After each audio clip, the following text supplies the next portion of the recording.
सिडकोतील खुटवड नगर येथे भीषण अपघात. अवजड वाहनाच्या धडकेत महिलेचा जागीच मृत्यू. दोन चाकीवरील महिलेला ट्रकची जोरदार धडक. अंबड पोलीस घटनास्थळी. नागरिकांची मोठी गर्दी. सविस्तर बातमी. नाशिकमधील सिडको परिसरातील खुटवड नगर येथे शनिवार दिनांक 18 एप्रिल 2026 रोजी एक भीषण अपघात घडला. अवजड वाहनाने दिलेल्या जोरदार धडकेत दोन चाकीवरून जात असलेल्या एका महिलेचा जागीच मृत्यू झाला. या घटनेमुळे परिसरात मोठी खळबळ उडाली आहे.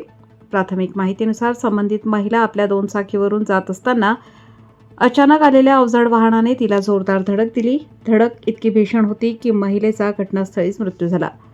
घटनेची माहिती मिळताच अंबड पोलीस ठाण्याचे अधिकारी व कर्मचारी तात्काळ घटनास्थळी दाखल झाले.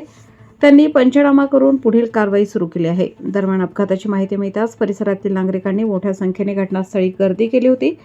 या अपघातामुळे परिसरात हळहळ व्यक्त होत असून अवजड वाहनांच्या बेदरकार वाहतुकीवर प्रश्नचिन्ह उपस्थित केले जात आहे.